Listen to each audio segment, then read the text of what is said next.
Between the ages of 14 and 18, I attempted suicide twice. The first time was with a shotgun and the second time was with an overdose. At the age of 4 years old, I was taken away from my parents and I was placed in foster care.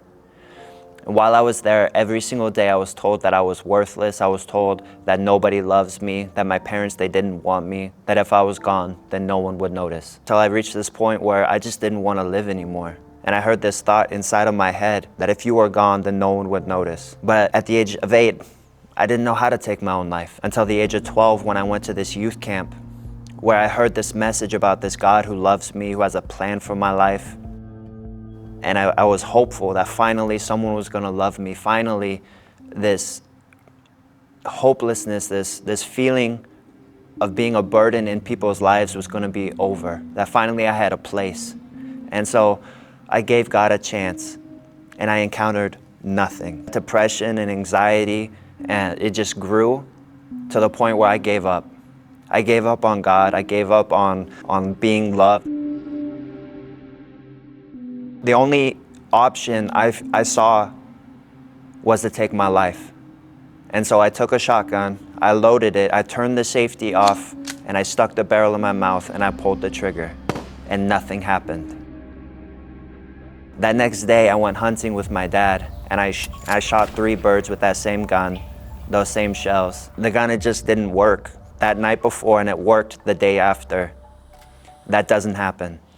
And then around the age of 16, 17, I took a handful of pills that I'd stole from my dad, thinking that I was gonna go to sleep and not wake up, that I was gonna stop being a burden to my parents. But that next day I did wake up. I saw the pills on the floor in that puke. I had to clean it up and still go to school. And then around the age of 18 years old, my parents, they stopped making me go to church. And so for 2 years, I did not set foot in a church. Until my friend from high school, he started inviting me to church. For 3 months, he was inviting me and I kept blowing him off until he just picks me up at my house. He brings me to this service. And I can't remember anything about the service, but at the very end, I had an encounter with God where he audibly spoke to me. I heard his voice and he said, "Come back to me." And I decided I was gonna give God one more chance. And so as I was saying this prayer, I saw God running to me and I physically felt his arms wrap around me. And again, I heard that audible voice and he said, "Welcome home."